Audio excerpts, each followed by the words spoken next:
Good evening, ladies and gentlemen, and welcome to another episode of 9/11 Freefall. I am the host, Andy Steele, and this is going to be a big one here tonight. We are going to be joined by Anthony Schaefer. If you've watched the interviews with Kurt Weldon on Tucker Carlson and in other places on Jimmy Dore and a little place called 9/11 Freefall, this is a name that comes up a lot. He was the whistleblower associated with the Able Danger program, where the government knew the identities and was following the 9/11 hijackers before 9/11. A lot of key information that he's going to be talking about tonight. And, of course, we're going to be joined by our crew as well, Mr. Craig McKee and Mr. Jeff Long. And Jeff is here because, Jeff, you have an intelligence background. So this is going to be a very fascinating discussion here tonight for you, isn't it? Oh, you're on mute, Jeff.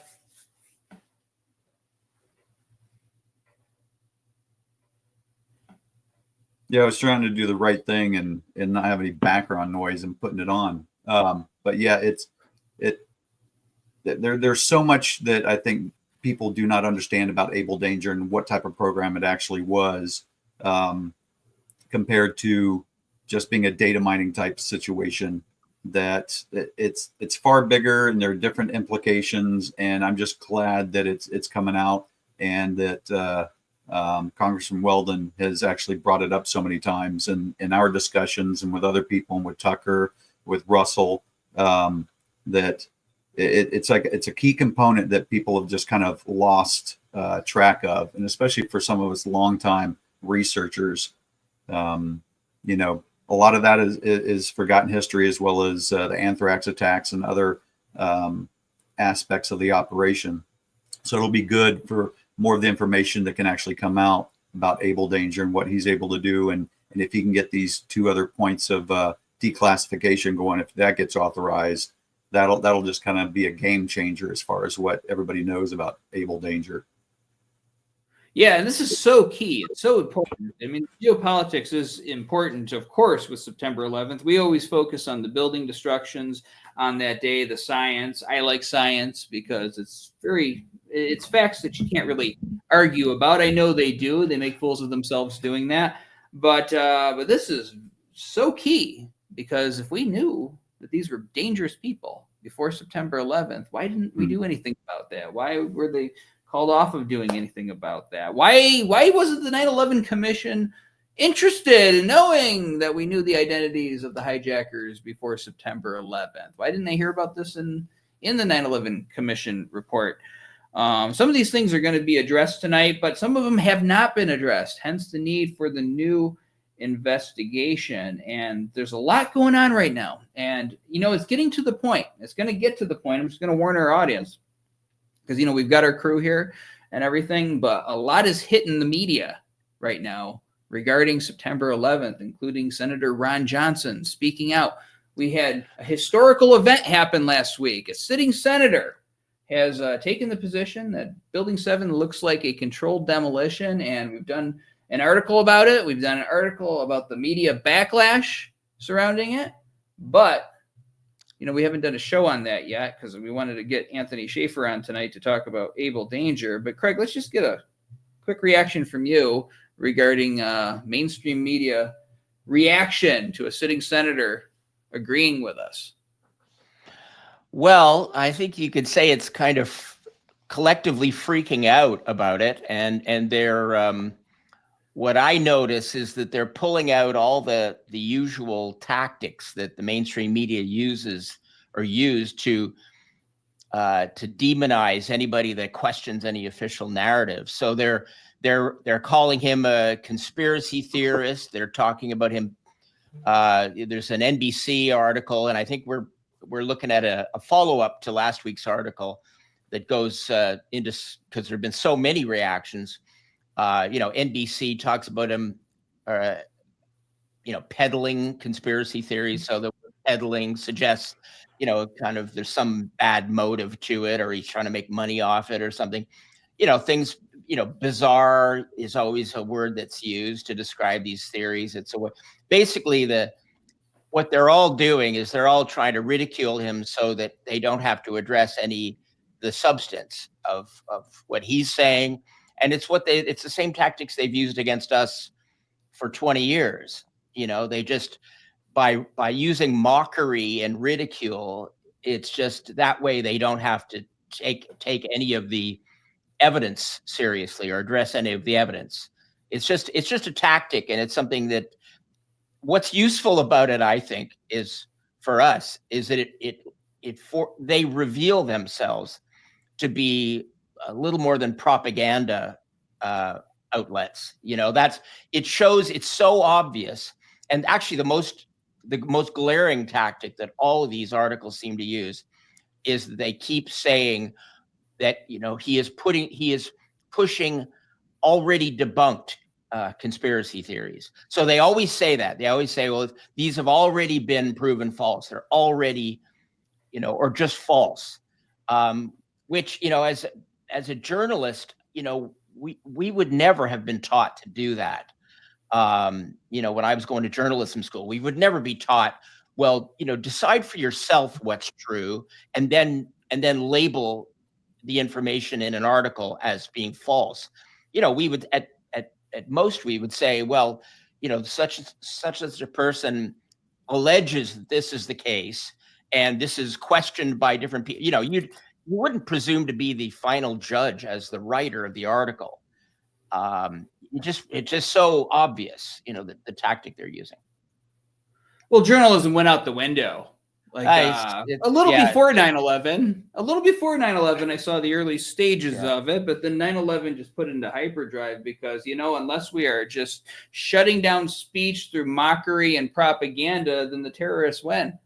Right? I mean, it's got to change our American way of life and everything we're used to, or another 9/11 is going to happen. And the thing is, and I love how you said this, you're talking about the NBC article and an article you wrote for us, this is the last gasps and sputters of the mainstream media. They have no credibility anymore. You might as well be watching supermodels. They haven't even classified some of them on that level, but you might as well be watching a comedy show or actors or something. They don't even seem real. I'm sure they are, but you can just tell it's an otherworldly presence on this on the TV screen. And I don't mean that in a supernatural way. I'm talking about just a complete fake, artificial reality, and nobody is buying it anymore.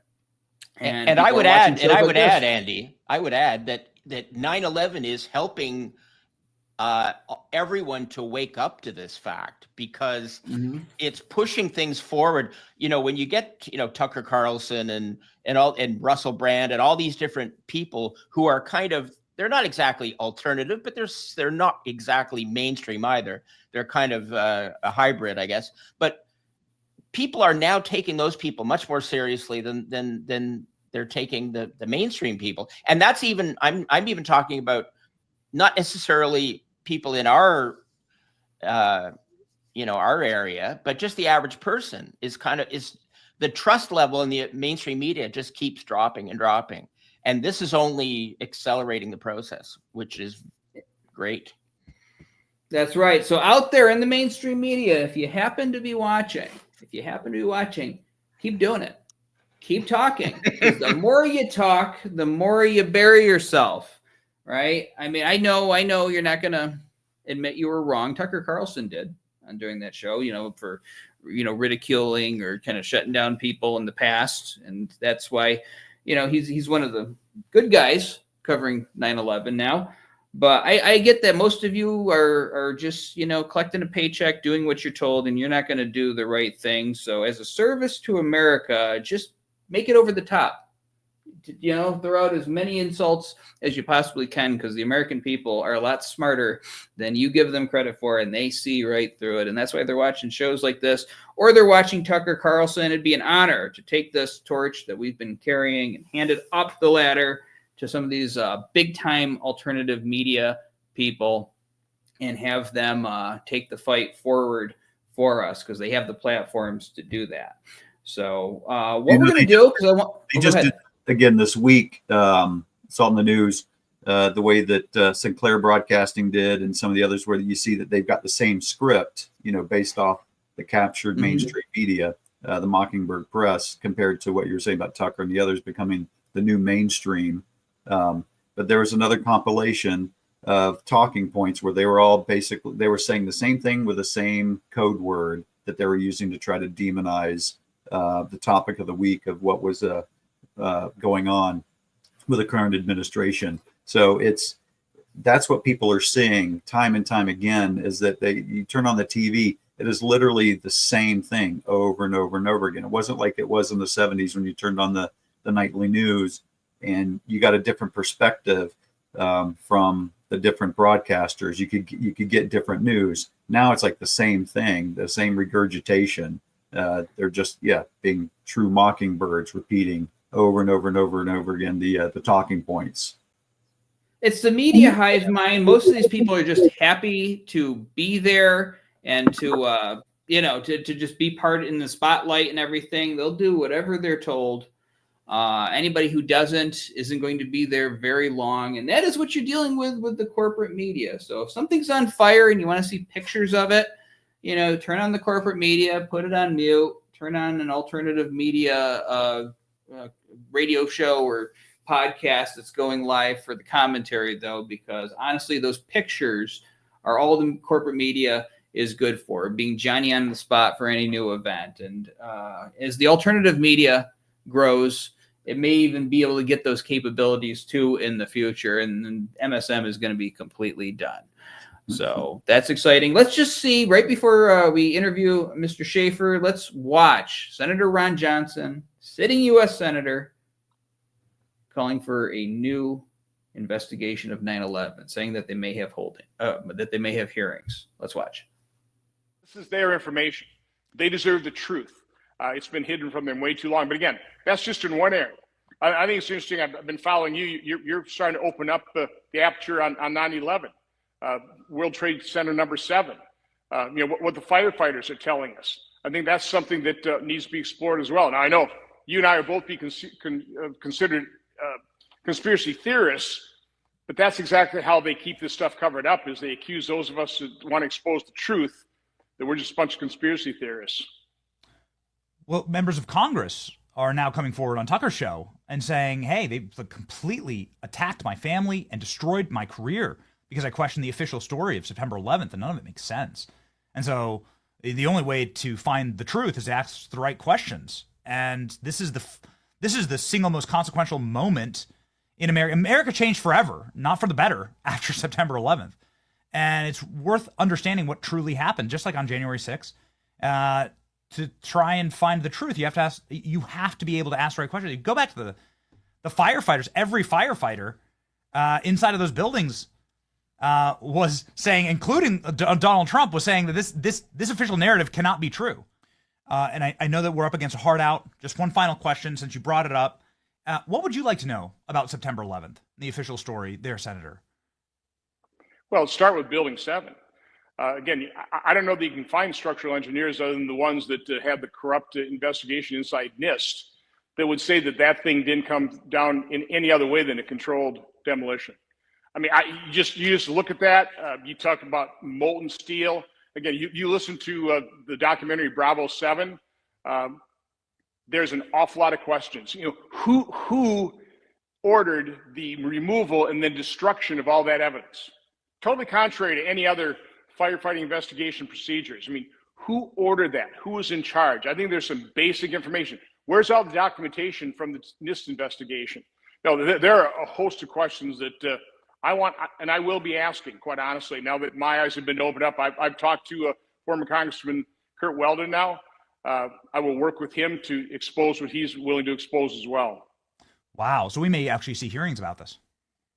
I think so. And by the way, this was opened up when my ranking member now, when he was chairman of the Permanent Subcommittee Investigation, he did the investigation on the PGA and Live Golf and the PIF. Part of that is we had 9/11 families coming forward and saying, we want the FBI files unredacted. We want those made available in terms of what happened. What did the FBI know had happened?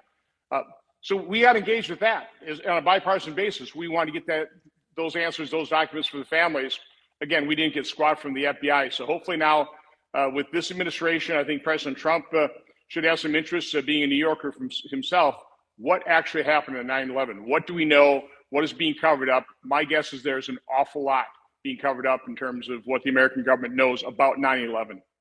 All right, ladies and gentlemen, and we are joined by our guest today. This is Mr. Anthony Schaefer. He's a Bronze Star Medal recipient and a Lieutenant Colonel in the U.S. Army Reserve, a CIA-trained senior intelligence operation officer. He has more than 25 years of experience in the intelligence community, a senior fellow and special lecturer at the Center for Advanced Defense Studies in Washington, D.C. And we heard a lot about him in the last many years here in the 9/11 Truth Movement. And of course, in the last several months as well, in many interviews with Kurt Weldon. But he's here today to expand on his story with us. So, sir, welcome to 9/11 Freefall. Thank you. A couple of things. Don't use the Wikipedia bio. I'm a retired lieutenant colonel. I don't know why this reserve thing keeps coming up. I know it was on my reserve retirement thing, but now I'm retired lieutenant colonel. So just saying, the bios seem to be kind of all over the map. So I'm a retired operative, retired GS-14. Little hint, lieutenant colonel was part of my cover. Just saying. So that's part of why I think there's so much mystery about a lot of the IG report and the 9/11 stuff. So anyway, just want to throw that little correction out there for you guys. I'm glad you did, because Wikipedia is so not accurate, and if you listen to them, exactly, crazy exactly, theorists, they never listen. They never listen. You try to give them the stuff, and they never listen. They never listen. It's all like what they want to project, and they don't care about the truth. So thank you for allowing me that correction. Lesson learned: don't use Spookipedia. Sir, yeah. I want you to elaborate on your background pre 9/11. Talk about some of the stuff that was going on, that you were doing before then. Then we'll get to the date and all the implications. So I think the easiest way to summarize it is that the period we're talking before 9/11 is the mid 90s. It's 95 to 2001. It was several things were going on. First off, as I mentioned, I'm a retired spy. I was part of the Military Intelligence Accepted Career Program, MICEP. We were accepted by the fact that, and you can Google this, the program description's out there. And we are essentially a hybrid. We are we are in the Army as civilians. We're on something called the Department of the Army Special Roster. We're special. We don't ride the school bus, short school bus special, but we're special. And our job is to do a variety of intelligence activities. At the time, nobody understood cyber. Cyber didn't exist as a focus area because the internet was pretty much brand new. You know, Al Gore took the initiative to invent it, so we were just responding to Al Gore, help.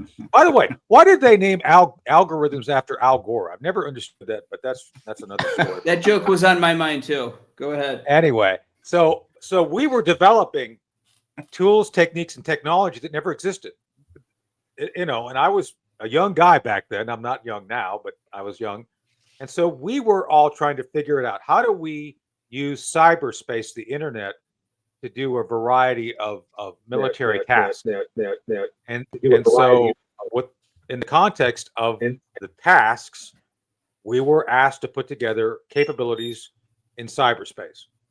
One of the things we were doing, and it's still sensitive to this day, is weaponized technology.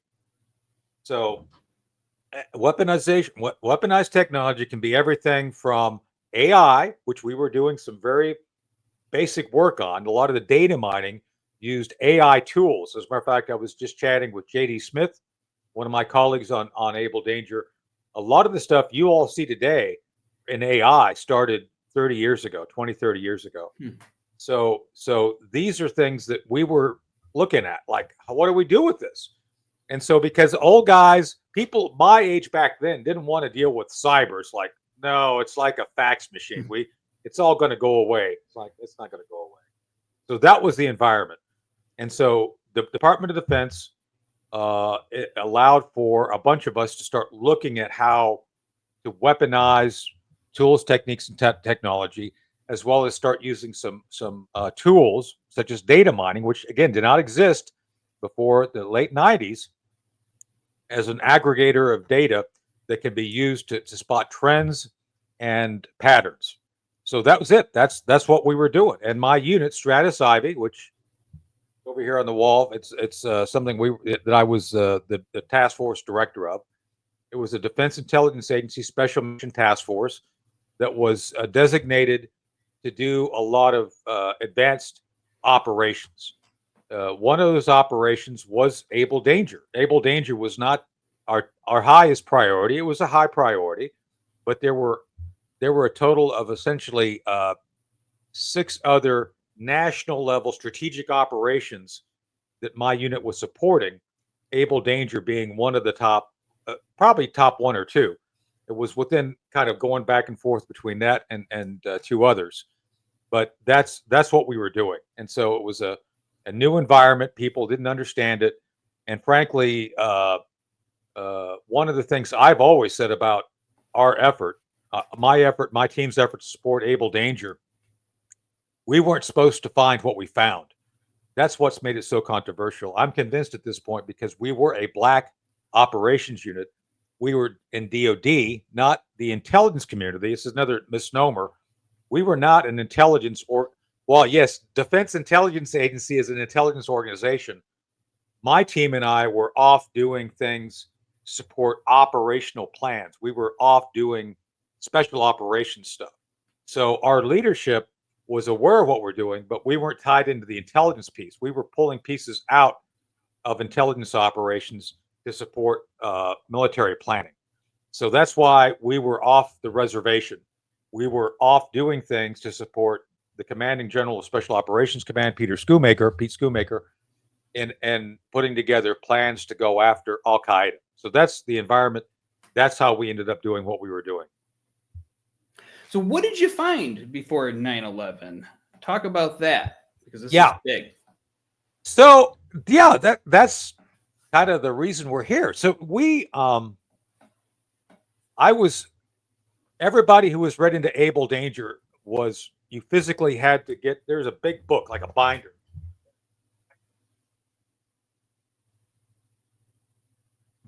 It's like a binder.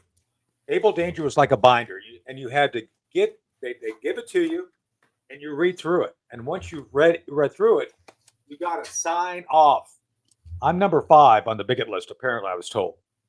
And that's what they call a bigot list. So this was a highly compartmented operation, a black operation, that people were limited to knowledgeability by had to be authorized to view it.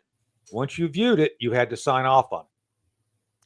So once I was read in, we had a number. Me and my unit had a number of tasks, and I had to read additional people in. This was very tightly held. That's why, to this day, nobody really understands what the scope was. By the way, Tucker Carlson's going to take a shot at documenting this, I'm told. I've been talking to his producer. We're going to try to get kind of the whole picture, which has never been done.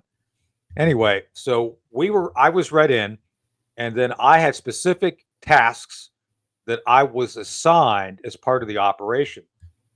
2 of those are still above top secret, and I still can't talk about them to this day. We're trying to work with the Pentagon right now to get permission to talk about those things. I'm hoping that they'll approve it, but they have to do with specific techniques and technology and objectives that were assigned to my unit. Beyond that, once we were assigned to this, I started working with the planning teams, Captain Scott Philpott and company. And this, by the way, this is pretty well documented in chapter 14 of my book.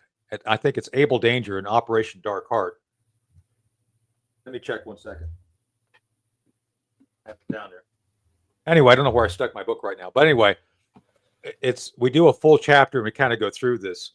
And the first task was, how do you map an organization that has no border? Al-Qaeda was an organization, transnational organization. In the late 90s, we were just trying to figure out how to deal with transnational organizations. That includes drug cartels.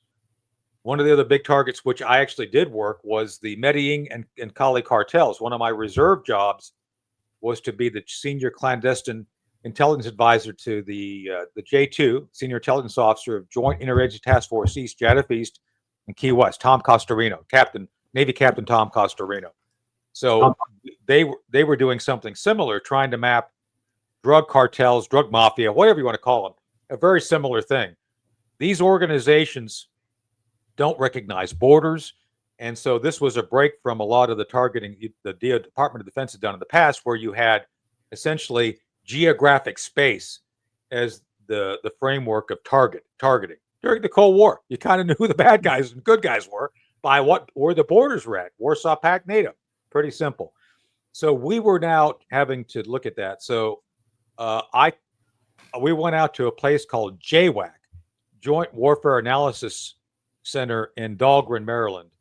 Dahlgren, Virginia. Sorry, it's right next to Maryland, Dahlgren, Virginia, where they applied some basic techniques that had worked during the Gulf War to target sites, Iraqi sites, power sites. It was a mismatch. It didn't work. So during the first round of this, I went to Captain Philpott, who was then Commander Philpott, and I said, Scott, this ain't going to work. Let's go to a place called LIWA, Land Information Warfare Activity. They're doing something called data mining. They've got some very sophisticated tools. Let's figure out how to use them to do the global targeting. And that's what we did. Went to LIWA, Land Information Warfare Activity. Dr. Eileen Pricer was the chief of the division doing targeting. Major Eric Kleinsmith was one of her deputies. They put together essentially a package which resulted in a mapping, a three-dimensional map of Al-Qaeda. You could represent it on 2 dimensions on a page. And that's where we started. The data that went into that map was comprehensive and controversial. It's comprehensive because back then, 3 terabytes was a lot of data. Heck, I'm talking to you on a computer right now that has a terabyte, so no big deal now. But back then, back in the 90s, terabytes were huge. I mean, you had to have like bowling ball size hard drives to manage that. So it was comprehensive by the fact we took a lot of data from a lot of different sources and essentially put it together into different algorithms to map out patterns. The second thing we did, which is still controversial to this day, is that we had someone who was providing us insider information in the mosque system. This person, as a matter of fact, I just texted with her last night. Her job was to do research. She had a deep and abiding relationship, we'll just call it a relationship, with the Islamic community, with Muslim community, and she was providing us information about who was going where and when. So we were tracking people and what they were doing, where they were going, which is highly controversial because, yes, we were looking at people who were of a certain religion, that religion being Islam, just saying. And people went and got really upset about this. But anyway, it was from that data that this researcher provided specific pictures, passport pictures, and individual activities, one of them being Mohammed Atta, which is the prior name of Mohammed Atta. And that's how we figured out, that's how we were mapping these people regarding patterns of life. We took the patterns that were derived from the 83 World Trade Center bombing, 83, 84. We took and basically looked at the individuals involved in that bombing. We digitized them. We turned their profiles into a digital algorithm. And then out of all the data we had, we basically said, go out into the data and find people who match this profile. And once we had people who matched that profile, they were arrayed in constellations. The constellations then were tested and judged about the links to directly to Al-Qaeda leadership. That's it. That's how we did it. Sounds simple, but it wasn't. But it's very similar to what goes on now regarding data mining of large groups, activities, and individuals regarding things like elections. So that's how we mapped Al-Qaeda. Right. I mean, the technology now is just so beyond the average person. It's very difficult to understand. They can do in 10 minutes what it would take us 6 months to do now. Yeah. I remember them talking about carnivore years ago, reading your Carnivore emails was one of stuff, them. and Parentage, Yep. they were all there together. Absolutely. it was such a big deal, and now it seems like nothing compared to what's out there. Right. But so you said that it identified Mohammed Atta. How much of a threat was he identified as? Because if you're grabbing a bunch of people saying, "Hey, these guys might want to keep our eye on here," it's a lot different than saying, "Hey, look, this guy is going to be, a major threat to us in some way." I mean, how much of a threat was he identified as? So the whole group was identified as a threat. That's why we were taking these resources and considering offensive. Remember, Able Danger was an offensive operation. It wasn't about reacting. It was about how do we map these people so we can go, I'll be blunt, kill them. Just saying. I mean, that's what SOCOM does, right? I'm not going to put any happy faces, no unicorns and rainbows here. The idea was to map these people out. And I have to be careful here because that's part of what I can't talk about in detail yet. But the idea here was to be prepared on call to go get these people. And remember, Steve Cambone, the director of intelligence for DoD, said in open testimony in 2005 that the Able Danger plan was used as the plan they implemented to go kill Al-Qaeda after 9/11. Just saying. That's what he said. So this was a pre-9/11 plan that was supposed to go out and track these guys down. I can't tell you regarding how big a threat each cell we gave. I'm not an analyst. I'm not that guy. I'm the guy that takes the package and goes and works to go do something with it. Either increase visibility regarding intelligence collection or something else. So that's my job. But let me finish. But I can tell you this regarding the thing, the people we judged to be a biggest threat were the ones here. That is, once we recognize that some of the cells were physically in the United States, it's those we felt were the biggest threat. Does that make sense? Yeah, so I just want to establish this for the audience. It's not just kind of grabbing names saying that these are, these people you might want to keep their eye on. No. Maybe they're good, maybe they're not. These were people that were identified as major threats. I know there's limits on what you can share with us regarding this and some of the methods that would be used to deal with them. But it goes to show that the U.S. government was not just completely taken unawares on September 11th. No. These people were identified, and even though most of the Americans had never heard of them before, the people that were paying to keep our eye on these kinds of threats knew their names and were watching them pre 9/11. Right. So this is one of the great fallacies which I'm pissed off about to this day. It's like, and you guys saw it too. Within 48 hours, they listed all the guys out by all their addresses. It's like, come on. I mean, there's no way they just randomly, we had no idea these guys were going to get on airplanes. It's a lie. I'm telling you, because we were looking at these guys. And that's part of the story that you guys are, I think, concerned about. We developed these options. We knew where these guys were at. And again, our biggest discriminator was once we established a direct link between an individual or group to the leadership, we tested that link. That is to say, we did some things which I can't get into to basically make sure that these guys were bad guys. Just saying. I'll leave it at that for now. And hopefully we can get more clarity when I'm given permission to talk about this in more detail. Anyway, once that's done, once that link is confirmed, we're concerned then about where they're physically at. We identified 2 of the 3 cells as being here inside of America, which was frustrating because a Navy JAG, Judge Advocate General Officer, Lieutenant Commander Ken Brew, Navy guy, was told by DOD, you can't look at individuals here because they're quote unquote here legally. It's like, what?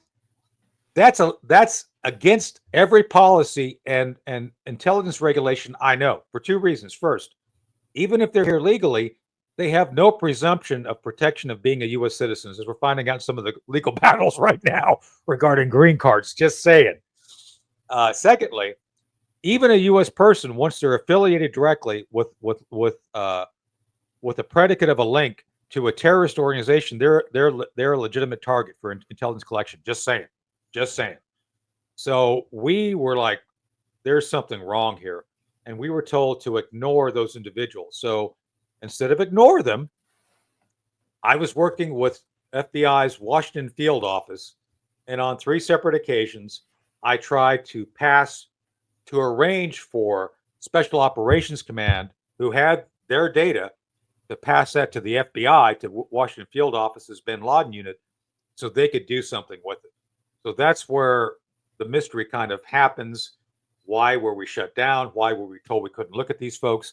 These are all things which I think do require, and that's what Kurt Weldon wants, and we all want, is an investigation to find out, okay, who directed us to not look at these guys as a target because they were targets, who then shut the entire thing down in January of 2001, right at the time we were figuring out that these guys were here and we should do something. These are all things which, again, I think are dangling questions which we all want the answers to.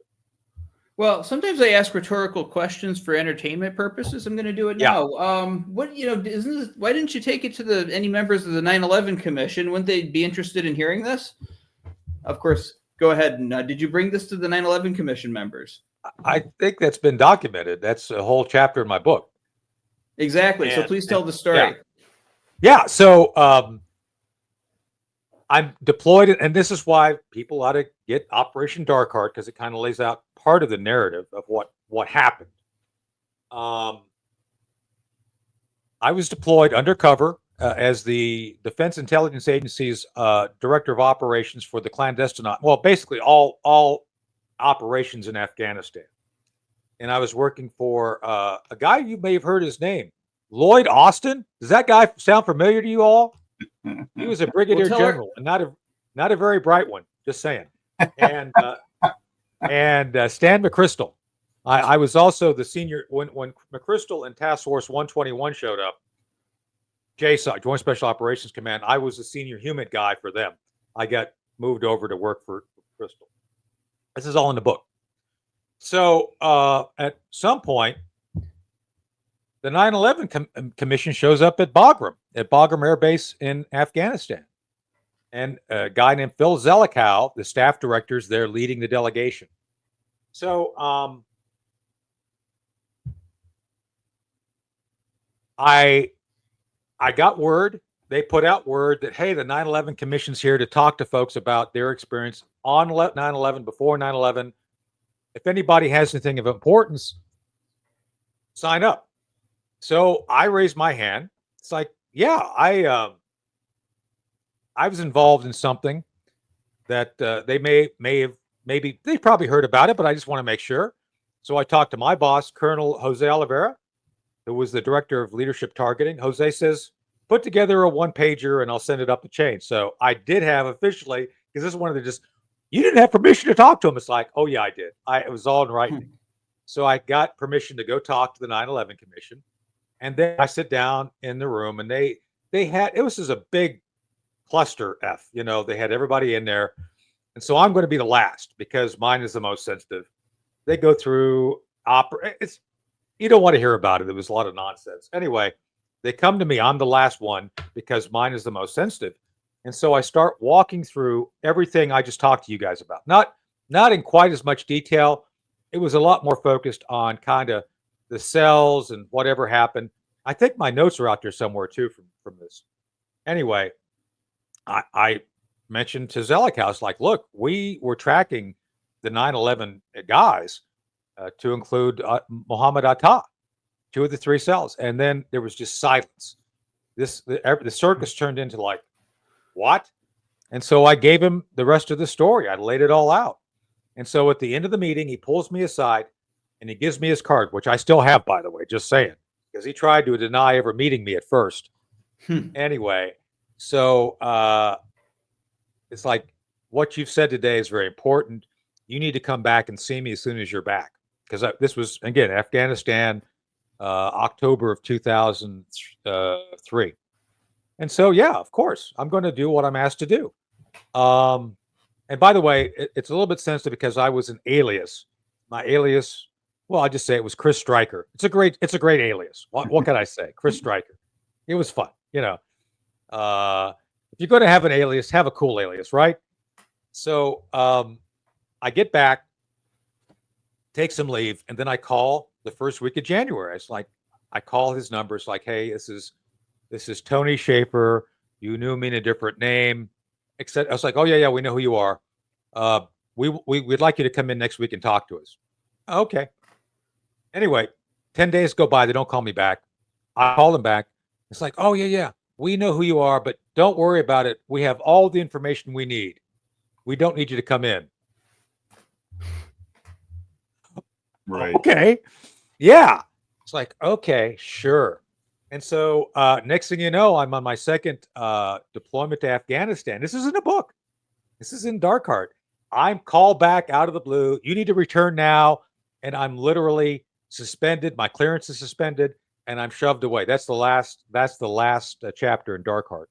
There's me basically being fired from being pulled aside. So we didn't know at the time that my being suspended had anything to do with my disclosure, but we later figured it out. It's like, yeah, it's because they wanted you to shut the F up and not talk about the Able Danger stuff. So that's how this all happened regarding the first disclosure. Second disclosure, and these are called these are legally called protected disclosures. Although I wasn't protected, I just say it.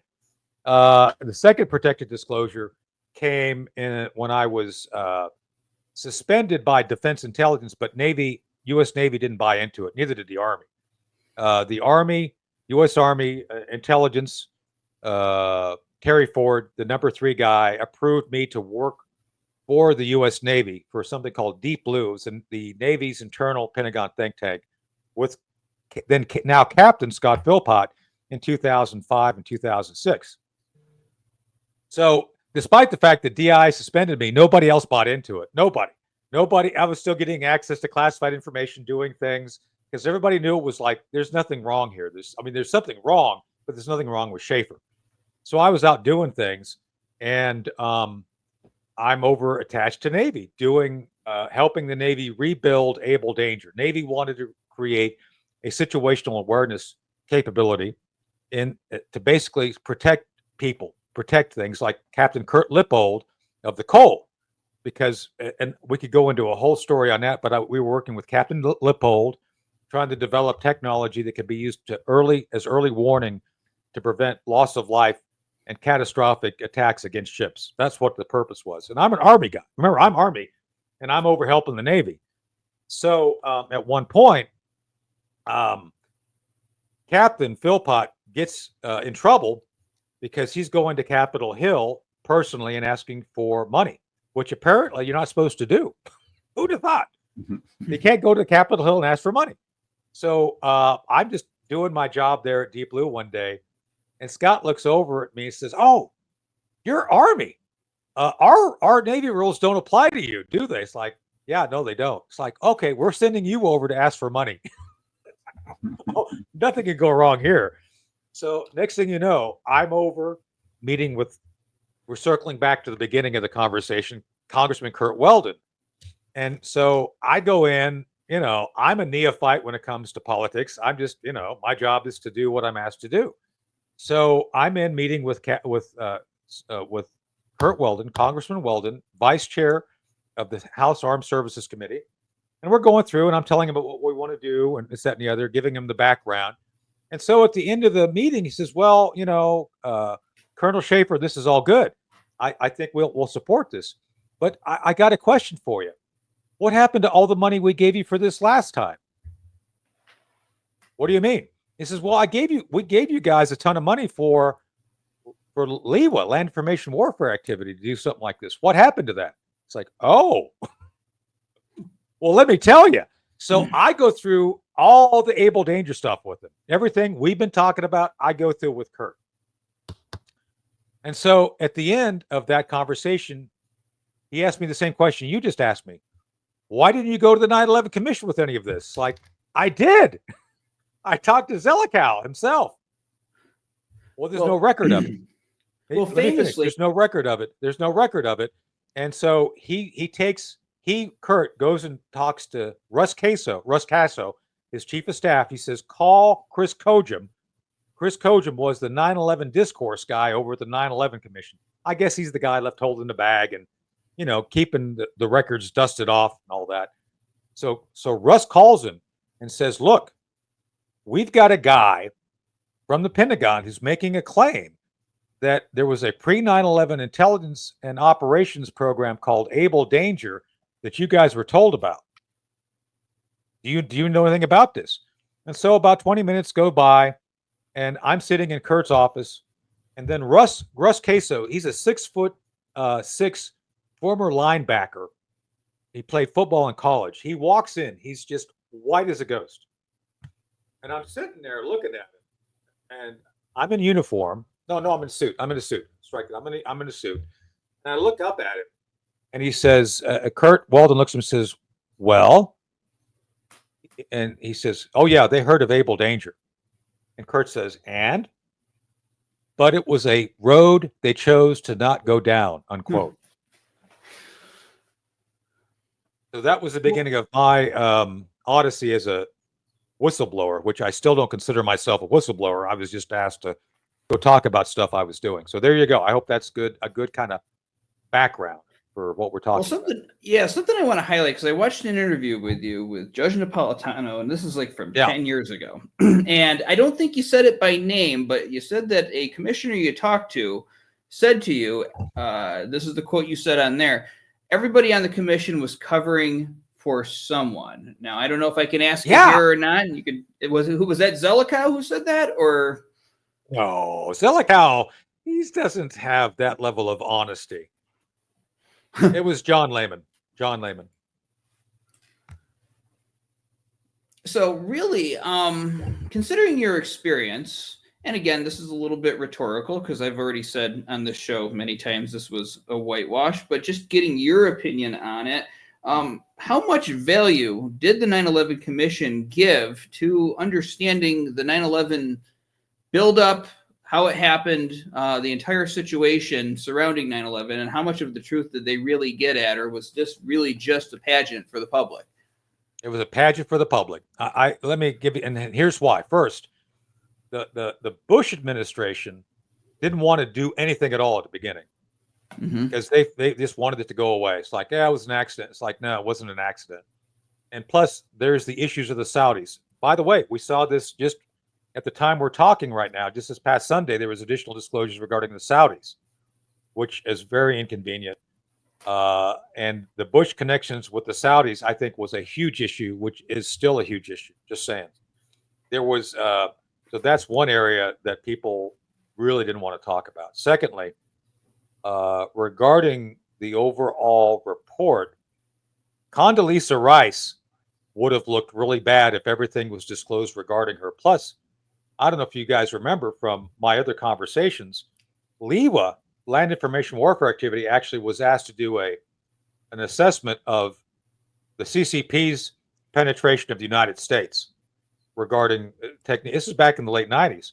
And one of the most prominent people who came up as being part of the compromise, who was actually helping China, was Condoleezza Rice. So there were a lot of things going on during that time. And so the 9/11 Commission was really trying to put together a viable and believable narrative.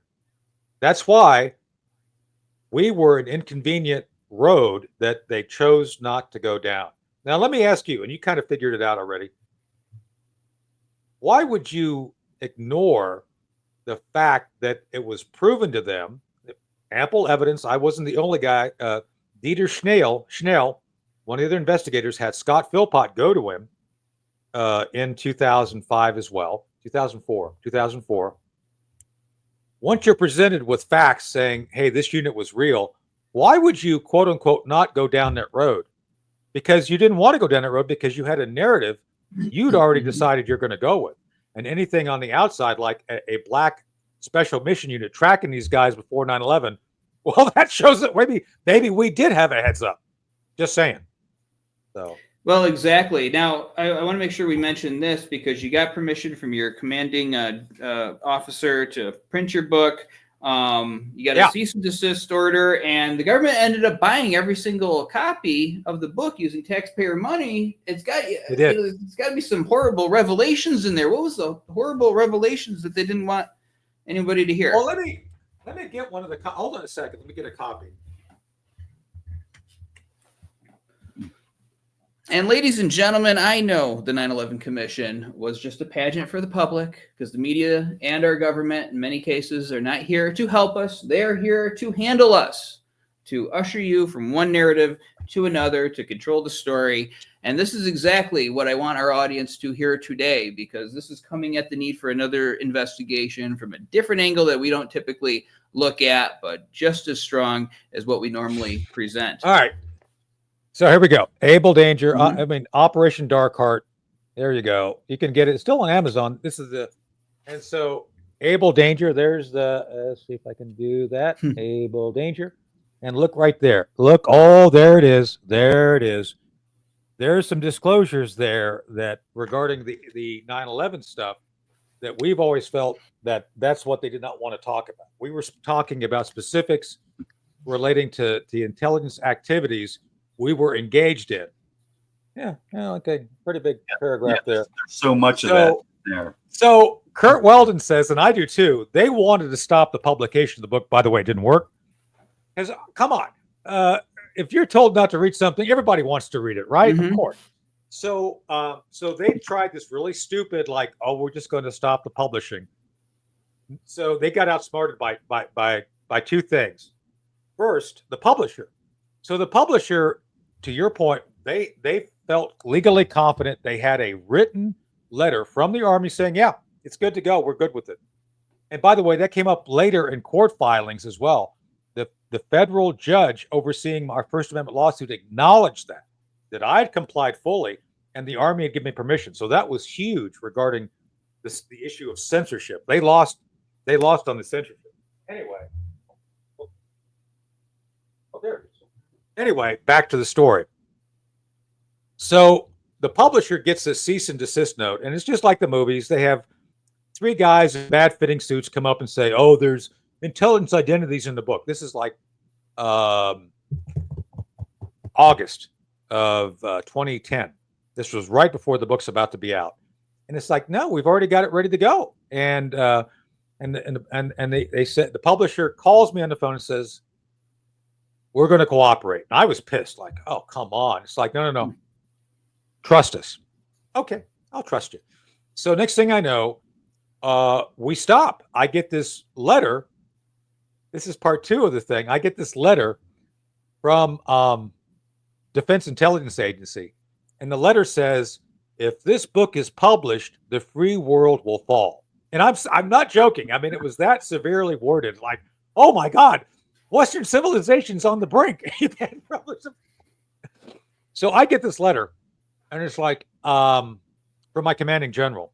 And so I slide it to the Army lawyer who had cleared the book. And he looks at this, and it's like, oh my God. And I slide it to my boss, who's another colonel, who's also a lawyer. And he says, oh my God, you can't give him this. This is just going to spin the book sails into the roof. And I said, look, you don't want to give me, and this memo is unclassified. So I said, don't give me this. If you give me this, I got to give it to the publisher. The publisher's going to give it to other folks, like the New York Times, just saying. And sure enough, they didn't listen. They served me with the cease and desist. I turn it over to the publisher, and the publisher gives it to the New York Times. So next thing I know, I'm getting a call from I can't remember which reporter, which I know him. I'll think of his name in a second. It's like, hey Tony, what's going on with your book? Not a thing. It's like, no. I know what's going on, and we're about to run an article about the redacted versus unredacted story. So the New York Times literally turned it into a bestseller by publishing both versions. So I don't know if that was purposeful or not, but they New York Times, God bless them. Phil Sheen. It's Phil Sheen. Anyway, I'll figure out which one. I know a number of those guys. Anyway, we end up getting this expose by the New York Times, and he said at the end of the call, he said, "Congratulations, you're about to have a bestseller." I had no idea what he was saying. And sure enough, after they have to admit they bought the first 10,000 copies, that it's going to be heavily redacted. And so that's the next thing happens is after the book is redacted, the publisher is waiting on the final approved unclassified version. So they let DOD do all this. They let him go through. They let him do all. They just like, yeah, go ahead, do whatever you want. So the publisher gets the manuscript back with all of the redactions, and they say, "Is this now unclassified?" Well, yes, it is. Well, we're going to publish it just like you gave it to us. Oh, no, you can't do that. People are going to figure out what we took out. It's like, yeah, exactly. So then DOD, then the Army calls me and says, "You got to stop them." It's like, look, I'm out. The moment you, the Pentagon, sent them the manuscript, I'm out. I have no legal obligation or authority. I can't do a thing. And it's true. The moment they didn't send it back to me, via me to them, when they entered into that, it's like, yeah, it's all done. All done. So that's how it became a bestseller, because they and if you read both versions, you can see they didn't want anything regarding the 9/11 Commission meeting at Bagram. That's what they were really after. They did all the other stuff to make it look, to hide what they were doing, and to, basically as a punishment too, but it didn't work. And today, I'm told that this example is taught in legal schools, in JAG schools, all across the DOD because of the way it all turned out. So there you go. That is brilliant. And that is the best way to fight this. It's sort of a form of passive resistance. You're legally complying, but at the same time, you're highlighting exactly what they don't want you to see, and makes you wonder, hey, those 3 paragraphs are blacked out. What's going on in there? So it lets you know there's more there to be seen. So I know our time with you is limited. I want to finish up this interview with a question. Sure. Do you think that a presidential commission to reinvestigate September 11th is necessary? Yeah, absolutely. No doubt. Combined with what John Lehman told me, everybody was covering for somebody, just recognizing that there were obvious flaws in the investigation regarding just the buildings, just Building 7, the Twin Towers. That's all, I've talked to Richard Gage. I think there's some real compelling, stuff that needs to be looked at. And then our piece. We're still, as a unit, we're in contact. After we went through our little trial by fire, we all went back in.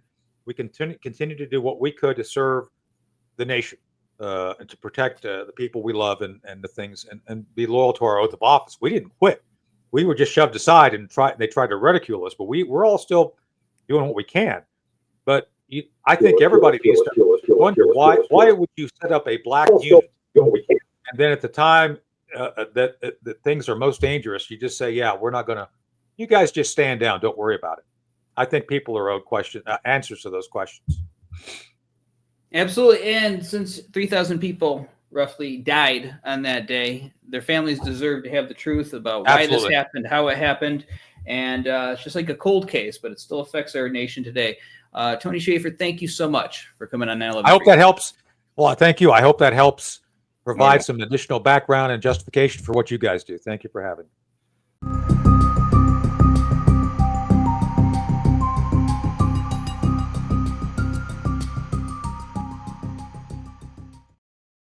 Hit that notification bell and slam the like button and subscribe. Thanks.